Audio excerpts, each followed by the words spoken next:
Sarah Johnson wrote "Help" on the napkin. The billionaire at table 9 noticed before the waiter. "Comment where you're watching from.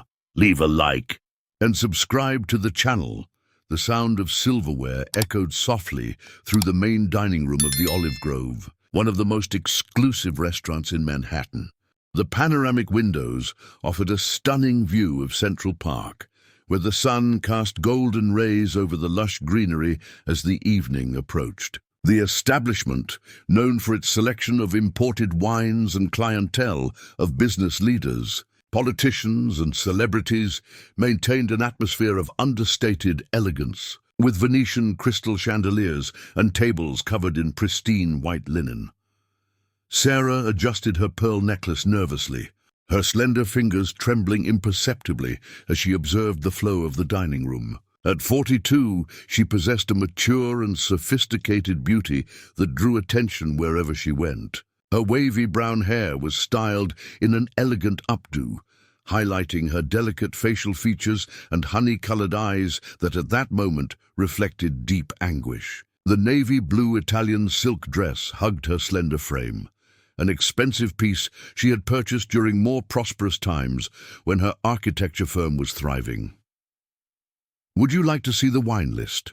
the waiter discreetly asked, a young man in impeccable attire wearing the restaurant's traditional uniform. "No, thank you. I'm still waiting for someone," Sarah replied, a slightly hoarse voice betraying the tension she felt. It was a lie. She wasn't waiting for anyone. She had chosen this place precisely because she knew she could stay there for hours without being disturbed, paying the price of an expensive meal for the opportunity to think, to breathe, to try to find a way out of the nightmare her life had become.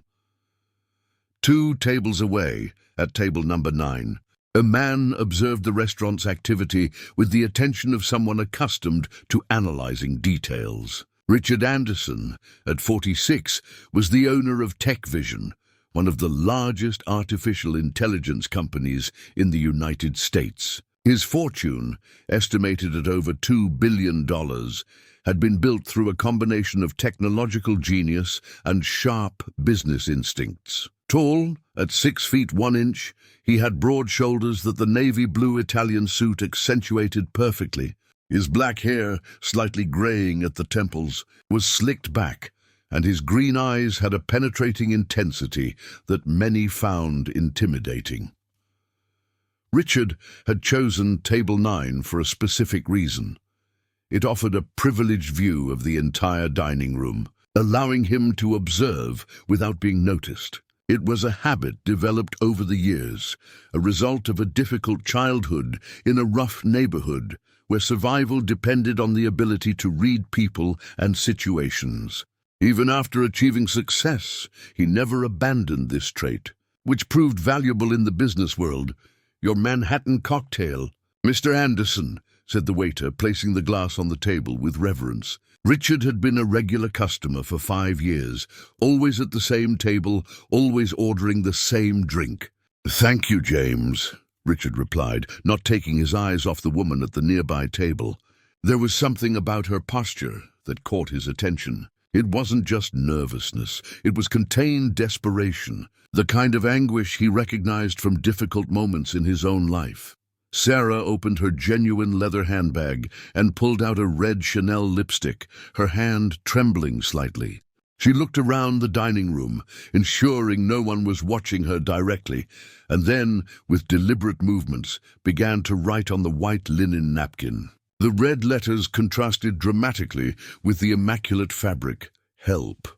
Her breath quickened as she contemplated the words she had written. 20 years of work, sacrifices, sleepless nights developing architectural projects that transformed the urban landscape of New York City, all threatened by a betrayal she never imagined possible. Her partner and ex-boyfriend, Mark Thompson, had forged documents and transferred million-dollar contracts to competing firms, leaving Skyline Designs on the brink of bankruptcy. "I need more time to think," she murmured to herself, carefully folding the napkin and placing it next to her plate. Richard noticed the movement and, with the discreet skill of someone accustomed to high-stakes meetings, managed to read the red letters on the napkin.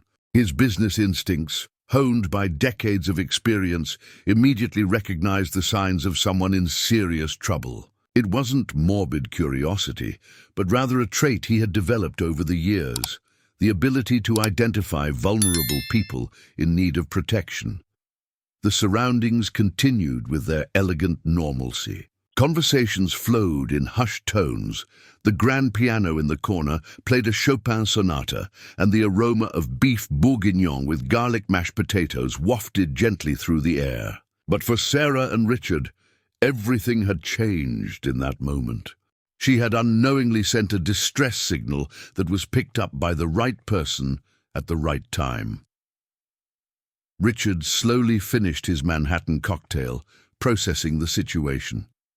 His experience in reading people and situations told him that this woman was not an opportunist seeking financial gain. There was something genuine in her desperation, a dignity even in vulnerability that awakened in him the protective instinct he had always carefully controlled in the business world. The decision he would make in the next few minutes would completely change the course of their lives, beginning a journey that would test not only their business capabilities, but also their ability to trust and love again. Richard discreetly signaled to James, the waiter who had been serving him for years. With an almost imperceptible gesture, he indicated that he would like to send something to the young lady's table. James, accustomed to unusual requests from important clients, approached with the professional discretion that characterized the establishment. "Mr. Anderson, how can I assist you?" James whispered, leaning slightly. "I would like you to take this letter for the lady at the table next to the window," said Richard, quickly writing a few words on a business card. "And ask the sommelier to send a glass of the 2015 Brunello di Montalcino. Tell him it's on the house." Sarah was lost in her thoughts when James approached with a silver tray. She started slightly, her almond-shaped eyes reflecting a mix of surprise and apprehension. "Sorry to disturb you, ma'am. The sommelier asked me to offer this special tasting, courtesy of the house," said James, placing the crystal glass on the table along with the small folded card. Sarah looked at the glass of red wine, her nostrils catching the complex aroma rising from the ruby liquid. She hesitated for a moment before unfolding the card. The handwriting was firm, masculine. "If you need to talk, I'll be at table 9 for the next 30 minutes. No pressure, just someone who recognizes when someone is facing storms. R.A." Her eyes instinctively lifted in the indicated direction, meeting Richard's piercing gaze. He discreetly nodded, a gesture that managed to be both respectful and reassuring. Sarah felt a strange mix of relief and apprehension. For years, she had built her reputation on independence and the ability to solve problems alone. Asking for help was not part of her professional DNA. 15 minutes passed in tense silence. Sarah took small sips of the wine, savoring the complexity that mirrored her own contradictory feelings. Across the room, Richard pretended to read emails on his smartphone, but his peripheral attention remained focused on the woman who had captured his curiosity. Finally, Sarah stood up. Her movements were graceful, but there was a vulnerability in her posture that contrasted with the sophistication of her appearance. She approached table 9 with measured steps, as if each meter traveled required a conscious decision. "You must be R.A.," said Sarah, her voice carrying a soft New York accent shaped by years of refined education. "Richard Anderson," he replied, politely rising and extending his hand. "And you are clearly someone facing a difficult situation." Sarah shook his hand, noting the firmness of the grip and the slightly rough texture of someone who, despite wealth, had not forgotten where they came from. "Sarah Johnson. And yes, you are right about the difficult situation. Please, have a seat," Richard offered, pulling out the chair for her. "I'm not the type to offer help out of morbid curiosity. I have my own demons to face." Sarah settled into the chair, studying the man before her. There was something in his green eyes that suggested depth, a personal history marked by struggles and victories. "Why do you care? You don't know me from anywhere." "Let's say I recognize the signs," Richard replied, pouring wine into a second glass. I've been in situations where a stranger offering help made all the difference between despair and hope. Sarah accepted the glass, her fingers brushing briefly against his during the transfer. It's complicated. 20 years building a company, a reputation, and now everything could collapse because of betrayal. Corporate or personal betrayal? Richard asked, his voice carrying a tone of experience that suggested familiarity with both types. Both intertwined in a way I can't separate, Sarah admitted, feeling a strange liberation in discussing the matter with the stranger. My partner, he was also... Well, that doesn't matter anymore. What matters is that he forged documents and transferred our biggest contracts to competitors. Richard nodded gravely. And you suspect it wasn't an isolated act? Not just suspect, but I'm sure. There's a network involved. People in the city hall approving projects that should never have been approved. And the worst, Sarah hesitated, battling the familial loyalty that held her back. The worst is when close people are involved, Richard completed, demonstrating an understanding that surprised Sarah. My younger sister works at the company. She has access to the files, and recently, well, she's been spending much more than she earns, said Sarah, her voice heavy with pain. I don't want to believe it, but the signs... Family betrayal is the most painful, Richard observed, his own experience coloring the words. But it's also important not to condemn before being sure. Sometimes people get involved in situations out of desperation, not malice. Sarah studied him with renewed interest. You speak like someone who knows the subject.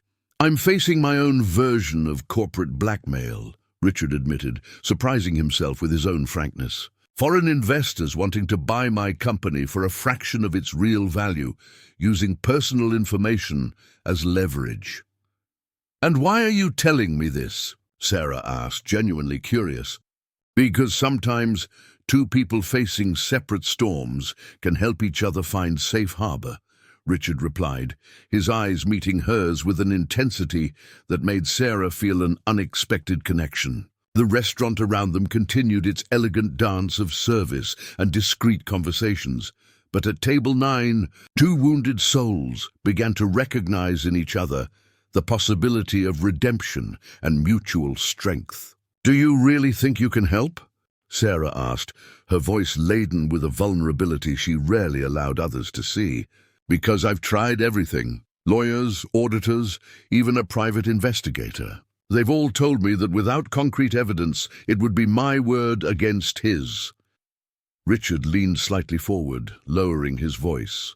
My company develops artificial intelligence systems for detecting document fraud. We work with banks, insurance companies, and government agencies. If the documents were forged, I can identify the inconsistencies. And what would be the price of that help? Sarah asked, her business instinct momentarily overriding hope. Years in the New York real estate market had taught her that nothing came for free, especially when it involved powerful men.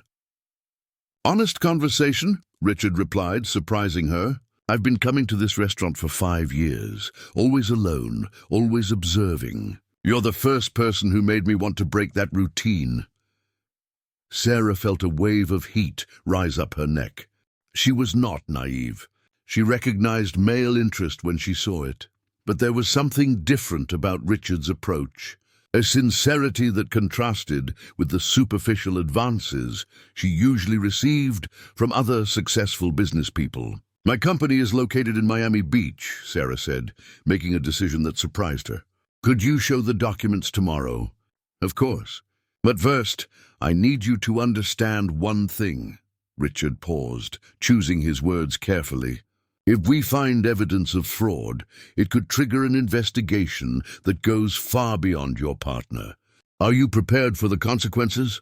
Sarah thought of her sister Julia, just 2 years younger, but always protected by her since their parents' death in a car accident 15 years earlier. Julia, who graduated in business administration from NYU, had joined Skyline Designs 3 years ago as a financial coordinator. Recently, Sarah had noticed troubling changes.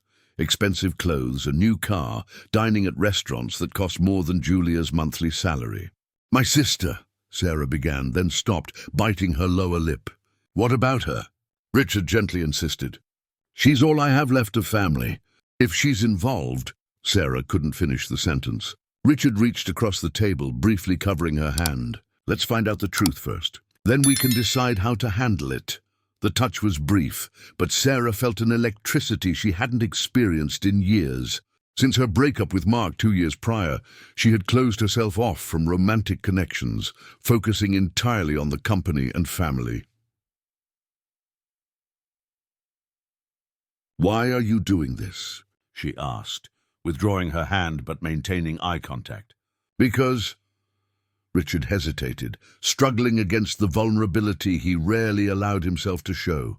"When I was 12, my mother was scammed by a con artist posing as a real estate investor.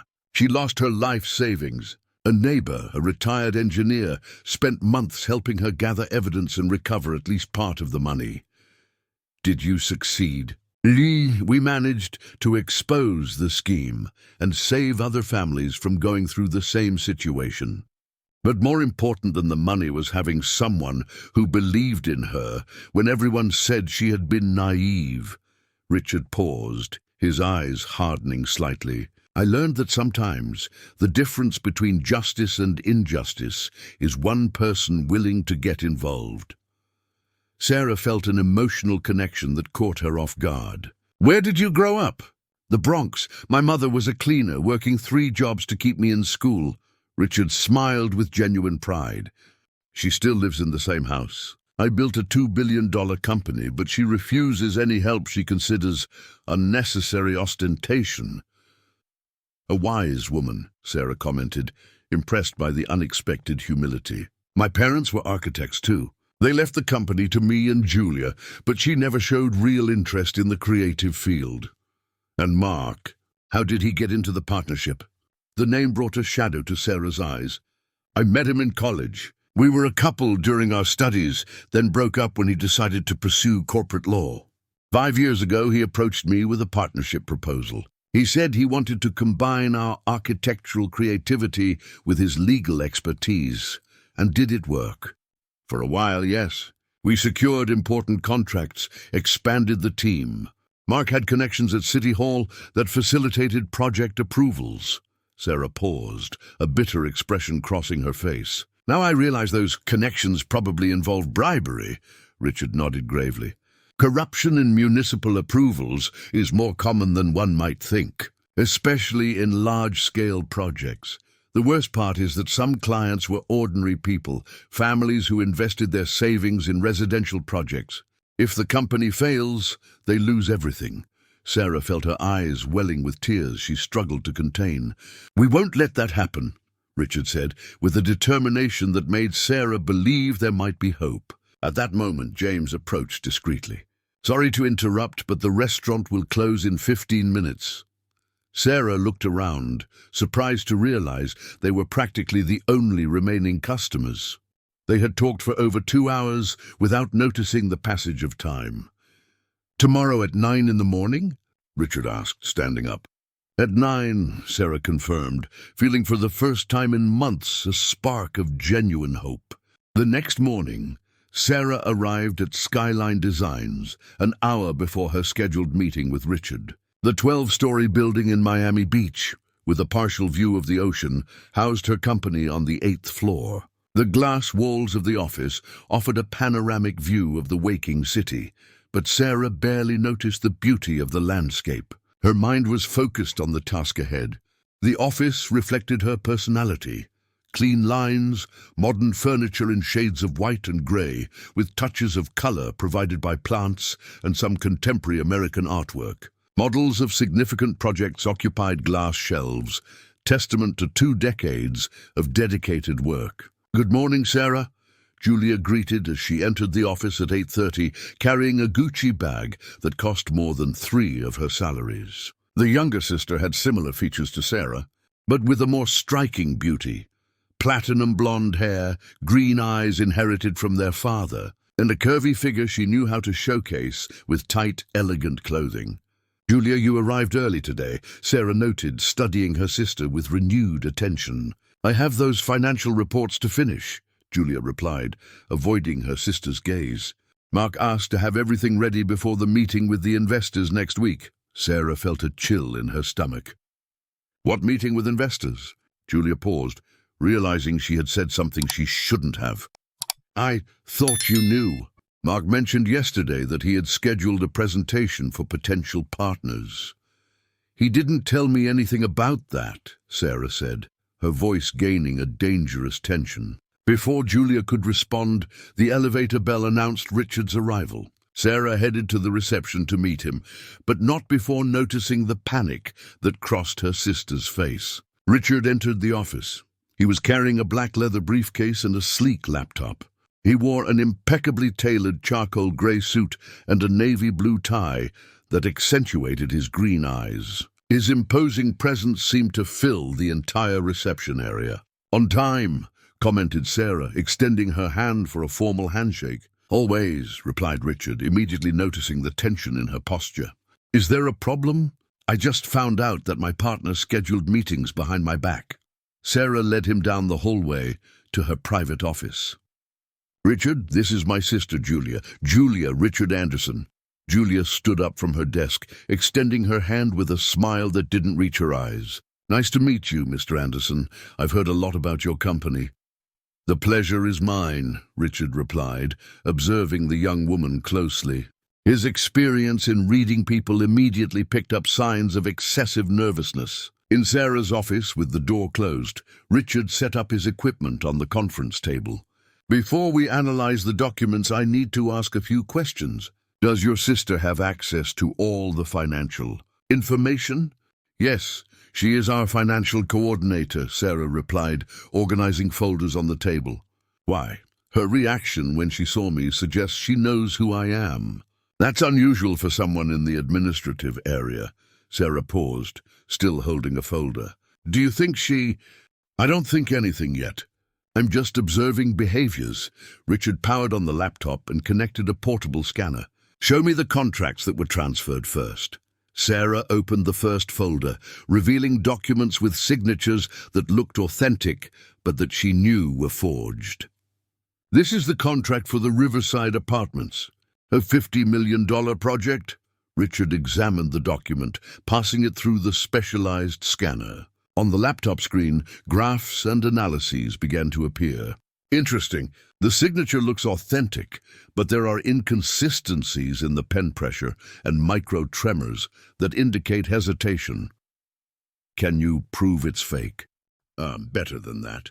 I can prove when it was forged and even identify the type of equipment used. Richard pointed to red lines that appeared on the scanned image. See these variations in the ink? They were made with a different pen than the original, and the paper shows signs of chemical manipulation. Sarah felt a mix of relief and anger.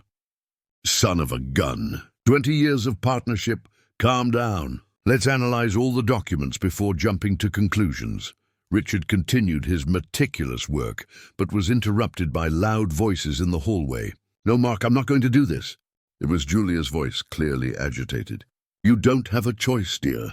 The photos I have from your meeting at the casino are very compromising. The deep, authoritative male voice clearly belonged to Mark. Sarah and Richard exchanged tense glances. Sarah moved toward the door, but Richard stopped her with a gesture. Let me record, he whispered, quickly activating an app on his smartphone. You promised you would pay my debts if I cooperated, Julia continued, her voice breaking. I've done everything you asked. I can't anymore. You're going to keep doing it because if Sarah finds out you owe $200,000 to loan sharks, she will never speak to you again. And if the loan sharks find out you can't pay... Mark left the threat hanging in the air. Sarah closed her eyes, feeling as if she had been punched in the stomach. $200,000 in gambling debts. Her sister, the girl she had raised as her own after their parents' death, was being blackmailed. She's being coerced, Richard whispered. That changes everything. What does it change? Sarah asked, tears of anger and disappointment streaming down her face. Your sister is not a traitor. She is a victim. Richard gently held Sarah's shoulder. And now we have evidence of both the forgery and the blackmail. From the hallway, the conversation continued. Zara will arrive any moment with that businessman, Mark said. You will tell them you found inconsistencies in the digital files, that you suspect a system error. That will buy us time to transfer the last contracts. And then, when she finds out there is no error, then it won't be our problem anymore. The foreign investors will have taken over the company, and you will have your share of the deal. Richard and Sarah exchanged meaningful glances.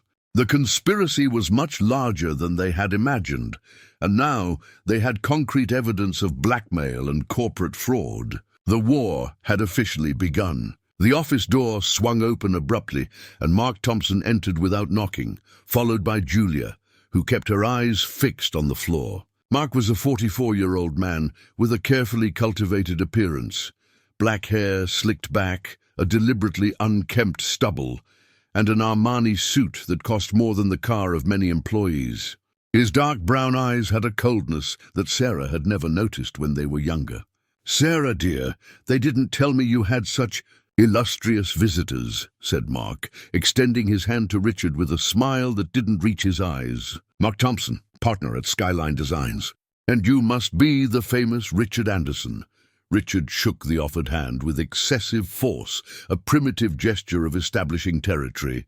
"Mr. Thompson, I was just helping Sarah with some technical aspects of the contracts." "Technical aspects?" Mark repeated, his gaze drifting to the equipment on the table. "What kind of aspects?" Sarah stepped between the two men, feeling the electric tension in the air. "Richard develops document analysis software. I'm considering implementing more modern filing systems." "How interesting," said Mark, but his voice carried suspicion. "Julia, did you bring the reports I asked for?" Julia finally lifted her eyes, and Sarah saw there a reflection of panic and guilt that made her fully understand the extent of the blackmail her sister was enduring. "They're on my desk. I need to make some corrections first." "The corrections can wait," Mark interrupted brusquely. "We have more urgent matters to discuss." Richard observed the dynamic between the three, his analytical mind processing every gesture, every unspoken word. Mark displayed all the classic signs. Richard, an experienced manipulator, alternating between superficial charm and subtle intimidation. "Actually," he said, closing the laptop with a deliberate motion, "I was just about to leave. Sarah, can we continue our conversation another day?" The look he directed at Sarah was loaded with meaning. "Come with me now." "Sure," Sarah replied, picking up the message. "Mark, can we talk later? I have some issues to sort out with Richard." "Certainly," Mark said, but there was a note of threat in his forced courtesy. "I just hope you're not making important decisions without consulting all the partners in the company." "Of course not," Sarah lied, grabbing her bag. As they left, Richard murmured softly, "He's going to try to find out what we were doing. We need to act quickly." In the elevator, Sarah exploded. $200,000! How did she get into so much debt without me knowing? Gambling addictions can escalate very quickly," Richard explained. "Especially online gambling, where it's easy to lose track of the real money being wagered. But why didn't she tell me? We've always been close." "Shame, fear, denial. Those are common reactions." Richard paused, and Mark clearly exploited those vulnerabilities. They exited the building and walked to the boardwalk at Miami Beach. The morning sun reflected off the ocean, creating diamonds of light dancing on the waves. Despite the beauty of the landscape, both were tense. "I need to talk to Julia alone," Sarah said, "without Mark around." "I agree. But first, we need to ensure we have all the necessary evidence." Richard stopped and turned to her. "Sarah, what I heard back there wasn't just personal blackmail. Mark mentioned foreign investors taking over the company. That suggests a much larger scheme. Do you think it's related to your own problems?" "It's possible. Tech and architecture firms are attractive targets for international money laundering." Richard pulled out his phone. "I'll make some calls. I have contacts in the Federal Bureau that deal with economic crimes." Sarah felt a chill in her stomach. "Federal Bureau? Won't that make everything public?" "Not necessarily. They can conduct a discreet investigation initially. Richard noticed her apprehension. "Sarah, if the scheme is as big as it seems, you won't be able to handle it alone. You need official protection." As they spoke, Sarah's phone rang. It was Julia. "Sarah? Where are you?" Her sister's voice trembled. "I'm at the boardwalk. Why?" "Mark left 5 minutes ago, but said he would be back this afternoon with some friends for a meeting. He was very nervous after you two left." "Julia, listen carefully. Leave the office now and meet me at Mr. Smith's bakery, the one near home. We need to talk. Sarah, no discussion. Come now." Sarah hung up and turned to Richard. "Julia is coming. It's my chance to find out the whole truth." "I want to be present during the conversation," Richard said. "Why?" "Because if I'm right about the connection to my own issues, your sister may have information that can help me too." Richard paused. "And because I don't want you to face this alone." The sincerity in his voice touched Sarah in a way she hadn't expected. "All right, but let me talk to her first. Julia has always been shy around strangers." They walked toward the bakery, each lost in thought. Sarah wrestled with conflicting feelings of betrayal and protection regarding her sister. Richard processed the implications of what he had discovered, trying to connect the dots between Sarah's situation and his own business threats. Mr. Smith's bakery was a traditional neighborhood establishment, with yellow formica tables and the constant aroma of fresh bagels. Sarah chose a table at the back, away from the street's hustle. Julia arrived 15 minutes later, her eyes red and swollen from tears. She wore jeans and a simple top, a drastic change from the expensive clothes she had worn that morning. "Sarah, I'm so sorry," were her first words as she sat down. "Julia, I need you to tell me everything, from the beginning." And for the first time in months, the two sisters began the conversation that would change the fate of their entire family. Julia looked around the bakery nervously before she began to speak, her hands trembling as she held her coffee cup. "It started 8 months ago," she said, her voice barely above a whisper. "I was going through a tough time. You remember I broke up with James?" Sarah nodded. James had been Julia's boyfriend for 3 years, a relationship that seemed solid until he announced he had met someone else. After the breakup, I was feeling very lonely. A college friend invited me out. Said she knew a fun place." Julia paused, taking a deep breath. "It was an underground casino in Brooklyn. At first it seemed harmless. A few chips, drinks, good music." "Julia," Sarah began, but her sister raised her hand, asking to continue. "I won on the first night, $500. It felt so easy." Julia smiled bitterly. "That's how they hook you, right? They let you win at first." Richard, who had remained silent at a nearby table, observed the dynamic between the sisters while pretending to read a newspaper. He could hear every word and was beginning to piece together a disturbing picture. "In 2 weeks, I was already going there 3 times a week. After a month, I was gambling online too. Poker, roulette, sports betting." Julia covered her face with her hands. "The sites make it seem like you're always almost winning. You're always just a few points, a few numbers away." "How did you rack up $200,000 in credit?" Sarah asked, struggling to keep her voice calm. "At first I used my credit card. Then the sites offered special loans for VIP players. They said I had a trustworthy profile because of the company." Julia began to cry. "They knew where I worked, Sarah. They knew you were my sister. They knew about our contracts." Sarah felt a shiver. "How did they know this information?" "I had no idea at the time, but now I think it was all planned from the start." Julia wiped her tears with a napkin. "When the debt reached 50,000, they started to pressure me. They said I needed to pay or there would be serious consequences. And that's when Mark showed up?" "Not directly. First, a man named Mr. Smith appeared. He said he was a financial consultant and could help me refinance the debt." Julia visibly shuddered. "He had pictures of me at the underground casino, Sarah, compromising photos. I was drinking a lot on those nights." Richard discreetly folded the newspaper and leaned closer to the sisters' table. "Sorry to interrupt, but I need to ask a question." Julia flinched slightly. "What did this Mr. Smith look like?" Tall, thin, always in a black suit. "He had a small scar on his chin and spoke with an accent. I couldn't tell where from." Julia looked questioningly at Sarah. "Richard is helping me resolve this situation," Sarah explained. "Please continue." "Mr. Smith said he knew Mark and that they could solve my problem if I cooperated with some small favors. At first, they were simple things, leaving certain folders on the table when I went out for lunch, sending financial reports to a specific email.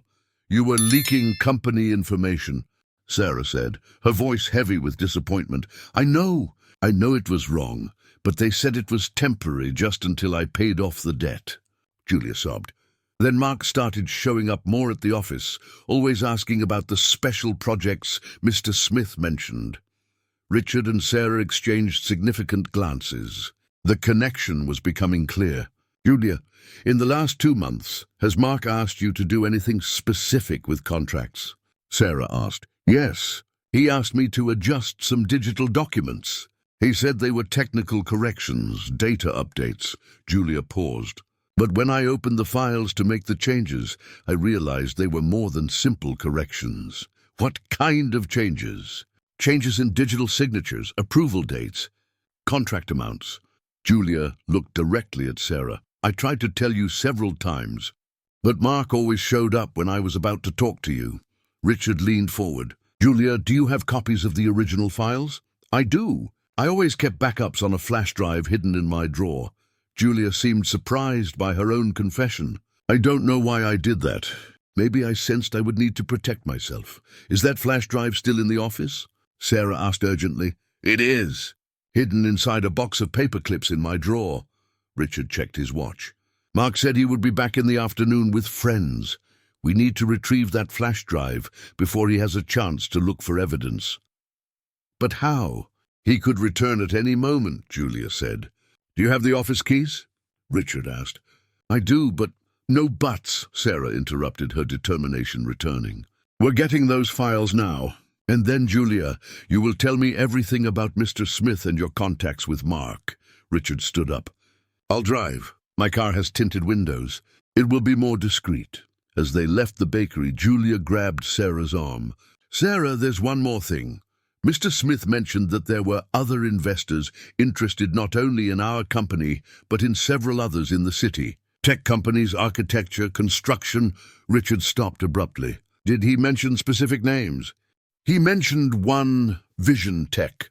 Richard's blood ran cold. The conspiracy was bigger than he had imagined, and now he was sure that his company and Sarah's were being targeted by the same group of organized criminals. The race against time had begun. Richard's armored BMW weaved through traffic in Miami Beach with agility, its tinted windows providing the necessary anonymity for the risky mission they were about to undertake.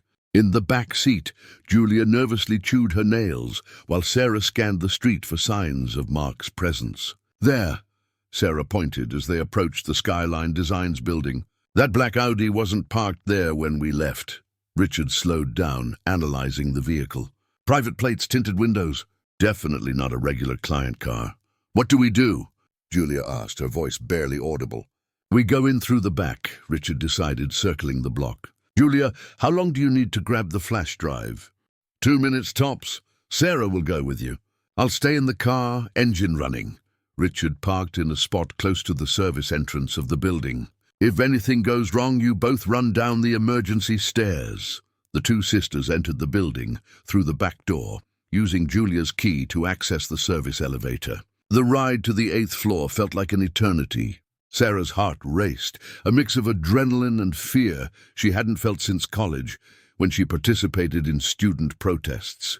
"The hallway is empty," Sarah whispered as they peeked out from the elevator door. They walked silently to the reception area of Skyline Designs. The office, which had been bustling with activity in the morning, now had an almost ghostly atmosphere.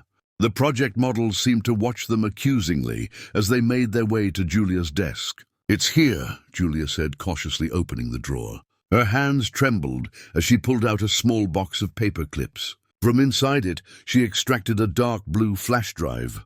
At that moment, the sound of the main elevator echoed down the hallway. "Crap," Sarah murmured. "Emergency stairs now." The two ran in the opposite direction of the elevator, but before they could reach the emergency stair door, they heard male voices approaching. "Are you sure she suspects nothing?" The voice was Mark's. "Mr. Smith assures that the little sister is under control," replied a second voice, with an accent that Sarah couldn't identify. "But this Mendonça guy worries me. Our contacts at the IRS confirmed that he's investigating suspicious financial transactions."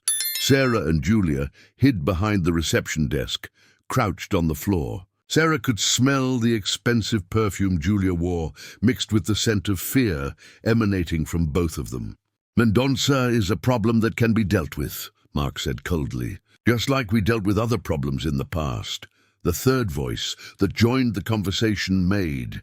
Marina turned pale. It was Mr. Smith. The information the girl provided us was enough to compromise all of Skyline Design's projects. When the regulatory bodies discover the irregularities, the company will be unviable for any legitimate buyer. "And then?" asked Mark. "Then our investors will be able to acquire it for a fraction of its real value, along with all ongoing contracts," explained the second voice. "It's a method we've successfully used in São Paulo and Brasilia." Marina squeezed Julia's hand, feeling her sister tremble. It was clear that Julia had been used as a pawn in a much larger scheme of fraudulent corporate acquisitions. "What about Vision Tech?" "Yeah," asked Mr. Smith. "It's proving more resilient than we expected," admitted the second voice. "Anderson isn't like the other businessmen we've intimidated. He has resources and connections that complicate our operation." "Then we need to accelerate the timeline," said Mark. "How many days do you need?" "Deal 3 days to finalize the forged documentation of Skyline Designs. A week to create enough pressure on Anderson."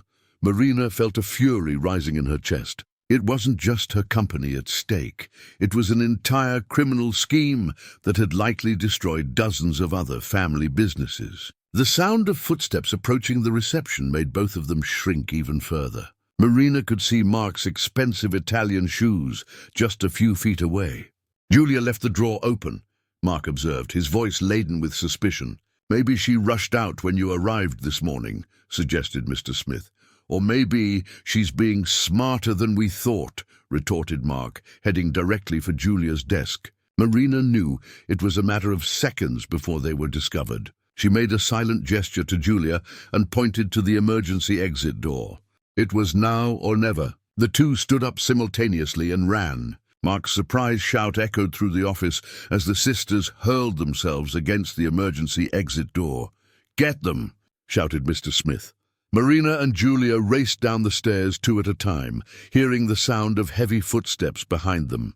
The echo of shouts multiplied in the stairwell, creating a terrifying cacophony. On the 5th floor, Marina stumbled and nearly fell, but Julia held her firm. "Come on, Murray." "Almost there." They reached the ground floor, breathless and in a panic. The back door was just a few feet away, and on the other side, Richard was waiting for them with the engine running. They sprinted the last few meters and threw themselves into the car. Richard accelerated before the doors were even fully closed. "Did you make it?" he asked, checking the rearview mirror. Julia raised the USB drive with a trembling hand. "We did. And we found out much more than we expected. They know we know," said Marina, still catching her breath. "We don't have time for subtleties anymore." Richard grabbed his phone and dialed a number. "Agent Johnson, it's Richard Anderson. I need an urgent meeting. I have evidence of a large-scale corporate fraud scheme." The war had escalated to a new level, and now there was no turning back. The FBI headquarters in downtown New York City was an imposing concrete and glass building that inspired as much respect as intimidation. Richard led Marina and Julia through the bustling corridors to Agent Fernando Johnson's office, a 55-year-old man with graying hair and a solid reputation in investigating financial crimes. "Richard, I didn't expect your situation to be so complex," said Johnson, after hearing the full account from the three. His desk was cluttered with scattered documents, evidence of the many simultaneous investigations he was conducting. "And you ladies are willing to formally cooperate with the investigation?" Marina and Julia exchanged glances. The austere room of the FBI, with its white walls and functional furniture, contrasted sharply with the elegant environment they were used to making business decisions in. "We are," Marina replied firmly. "But we need guarantees that our safety will be protected. Naturally, from what you've described, you are key witnesses in a large-scale criminal operation." Johnson inserted Julia's USB drive into his computer. "These files are exactly the type of evidence we needed." On the computer screen, dozens of documents began to appear. Altered contracts, forged municipal approvals, suspicious bank transfers. It was a complete file of the systematic corruption that had consumed Skyline Designs. "Julia," said Johnson gently, "I need you to tell me exactly how your interactions with Mr. Smith were. Every detail could be important." Julia took a deep breath. "He always met me in public places, cafes, shopping malls, once at the Empire State Building. He said he liked meetings with a view. Did he ever mention names of superiors or others involved?" "Once he received a call in front of me. He spoke in English with someone, but I noticed he mentioned New York operation and something about tech acquisitions." Julia paused, concentrating. "He also mentioned a deadline. Something about a Christmas deadline." Richard leaned forward. "There are 2 months until Christmas. If they have a deadline to finalize the acquisitions, then they are accelerating all operations," Johnson completed. "Which explains why the pressure on you has increased so much in recent weeks." The agent's phone rang. After a brief conversation in low tones, he hung up with a grim expression. "I have good news and bad news," he said. "The good news is that our agents located the black BMW you saw. It was registered under a shell company linked to an international money laundering cartel. And the bad news?" asked Marina, though from Johnson's expression, she already knew it wouldn't be pleasant. "Mark and his associates found out that you were here. Our informants indicate that they are drastically accelerating their plans." "What does that mean?" asked Julia, paling. "It means you can no longer go home or to the office. At least not until we arrest everyone involved." Marina felt the world spinning around her. "Agent, I have a company to run, employees who depend on me."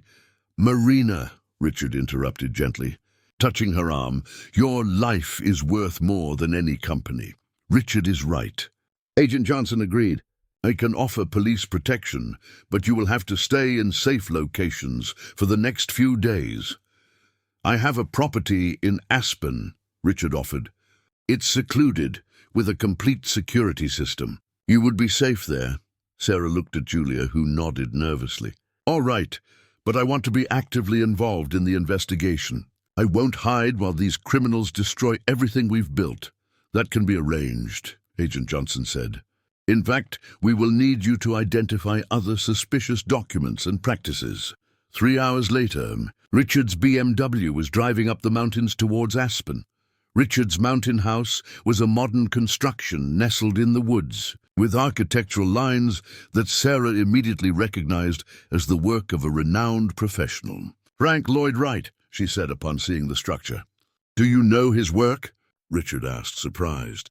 "My father worked with him on 2 projects in the 90s. I've always dreamed of having something like this."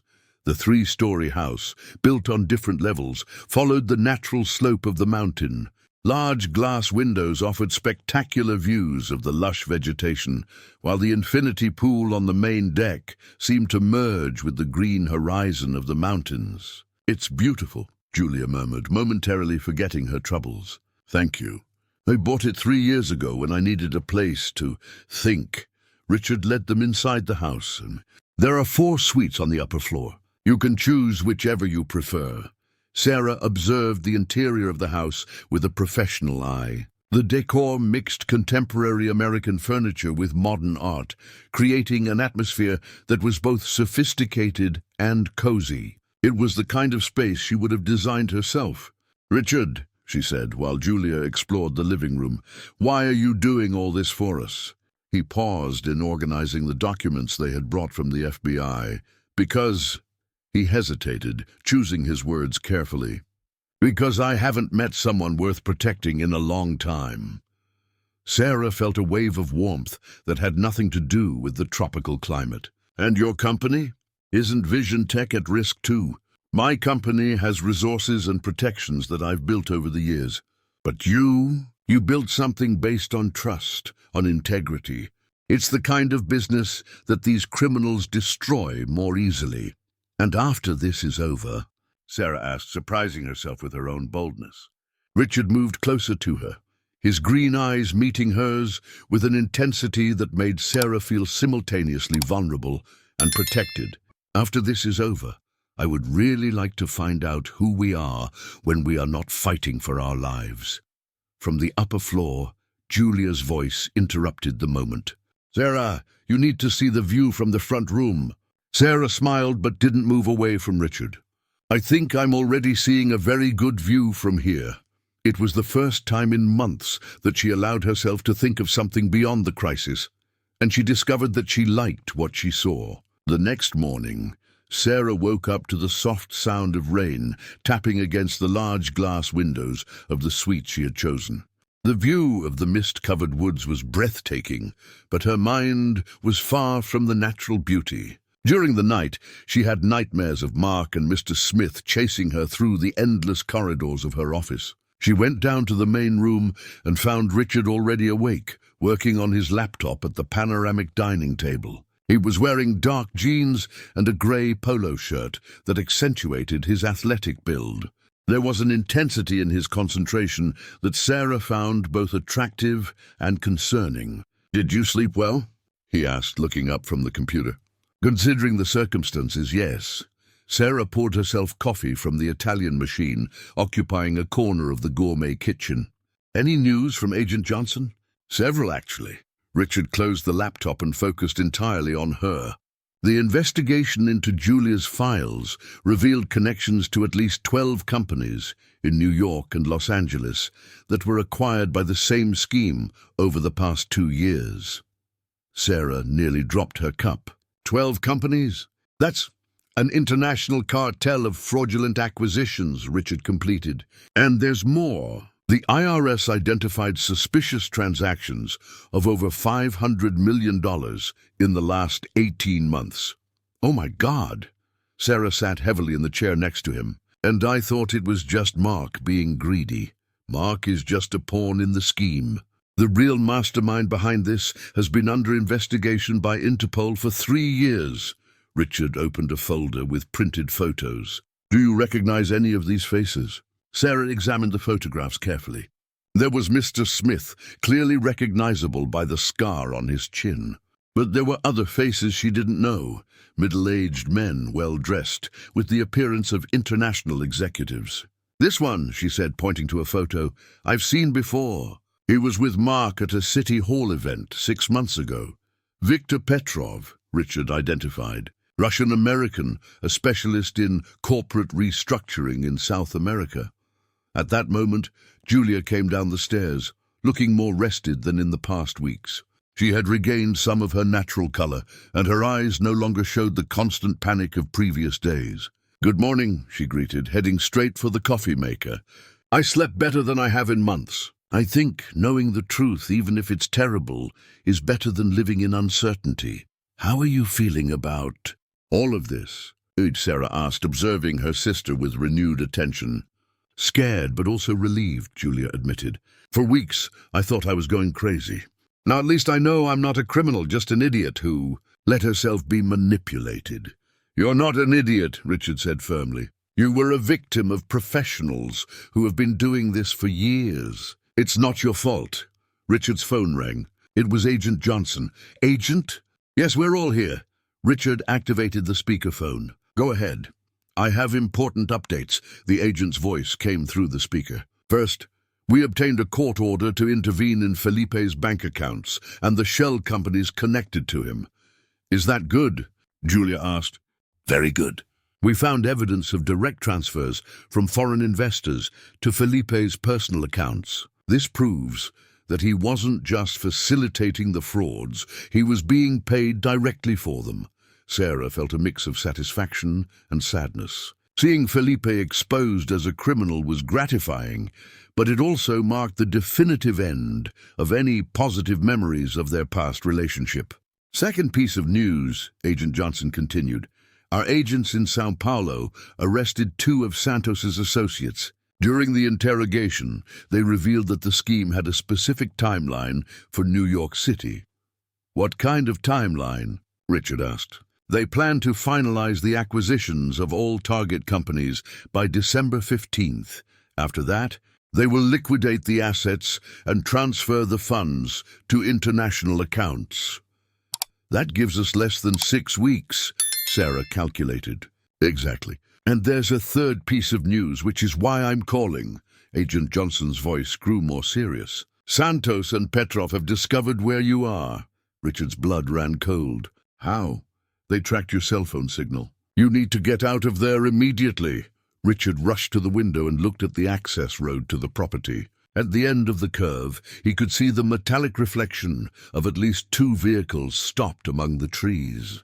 They're already here, he said, his voice tense. Is there a back exit? Agent Johnson asked urgently. There's a trail that leads to the neighboring property, but it's steep and takes at least an hour on foot. That's it then. Get out now. Send your location when you're safe and we'll send a team to pick you up. Sarah and Julia ran to grab their essential belongings while Richard checked the personal defense weapons he kept in a safe in the office. The house that moments ago was a refuge now felt like a trap. Ready? Richard asked, carrying a backpack with basic supplies. Ready? Sarah replied, surprising herself with her own determination. They exited through the back door into the dense woods. Behind them, they could hear the sound of engines climbing the access road. The chase had begun, but this time they had an advantage. They knew the terrain and had the FBI on their side.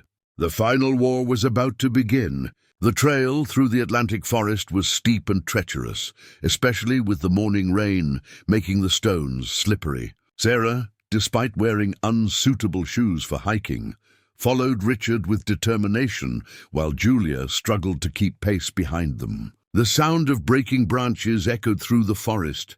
Their pursuers had discovered the trail. Up ahead, Richard whispered, pointing to a small clearing where a rustic wooden house stood among the trees. It's Mr. Johnson's property, an old employee of my family. They ran the last few meters and knocked urgently on the door. An elderly man with white hair and sun-tanned skin opened, his eyes widening upon recognizing Richard. Mr. Richard? What happened? Mr. Johnson, we're in danger. We need to call the police and get out of here quickly. Come in, come in. The old man led them inside the simple but cozy house. My truck is in the garage. You can use it. While Richard quickly explained the situation, Sarah noticed through the window that dark figures were moving among the trees, approaching the clearing. Richard, they are coming. Mr. Johnson, is there any exit they can't see? Through the dirt road at the back, but it's quite difficult. It leads directly to the highway. That's perfect. Richard grabbed the truck keys. Thank you, Mr. Johnson, and call this number. He handed over a card. Tell them we are Richard's group and that we are heading to meeting point B. They exited through the back of the house just as Santos and 2 armed men appeared at the entrance of the property. The worn-out red F-1000 truck roared to life, and Richard accelerated down the bumpy dirt road, causing the vehicle to sway violently. We made it! Julia shouted, looking in the rearview mirror and seeing that they were not being followed. Not yet, Richard said, focused on the road. They will try to intercept us on the highway. 15 minutes later, they reached the BR-04. Richard stopped before entering the main lane, carefully observing the traffic. 2 black SUVs were strategically parked, one in each direction of the highway. We're surrounded, Sarah murmured. Not exactly. Richard smiled for the first time in hours. Do you see those undercover police cars over there? He pointed to seemingly ordinary vehicles parked in strategic positions. Johnson got here first. What happened next was a coordinated operation that Sarah would later describe as a movie scene. Federal agents emerged simultaneously from various points surrounding the criminals' SUVs. Santos tried to flee on foot but was quickly apprehended.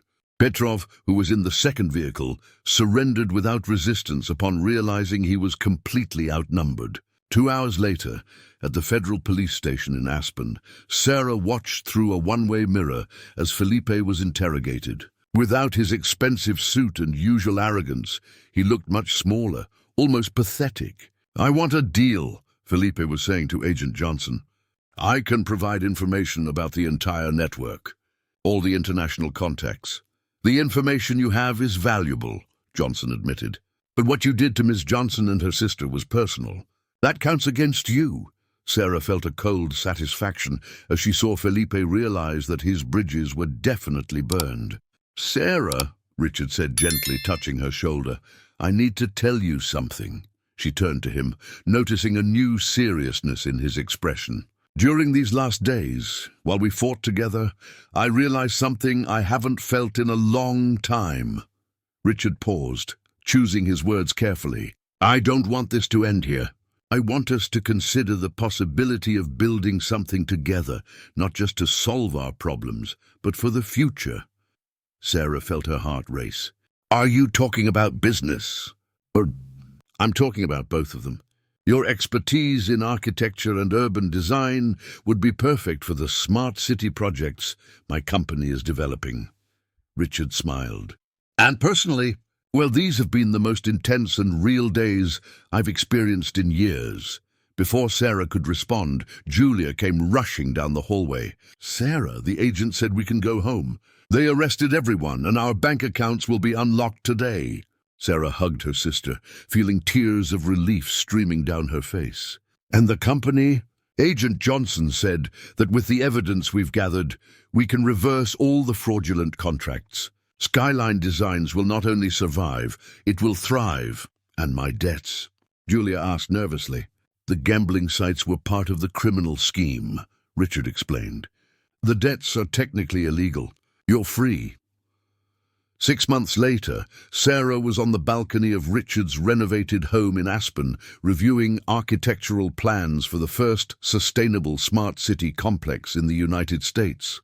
Skyline Designs, now in a strategic partnership with Vision Tech, had become a national reference in projects that integrated technology and sustainability. Julia, who had voluntarily undergone treatment for gambling addiction, had taken over the management of the new company, demonstrating a competence and determination that surprised even Sarah. "You know," Richard said, approaching with 2 glasses of wine, "I never properly thanked you for writing help on that napkin. And I never thanked you for being the right person, reading at the right time," Sarah replied, accepting the glass. "To new beginnings," Richard toasted. "To second chances," Sarah corrected. They drank in silence, watching the sun set over the mountains. Far away at the olive grove, table 9 remained empty, not because Richard no longer frequented the place, but because now, when he went, he always brought company. The story that began with a cry for help, written in desperation, had transformed into a journey of redemption, justice, and love. And at table 9, where it all began, a new couple occasionally dined, unaware that they occupied the spot where 2 wounded souls had met and decided to heal together.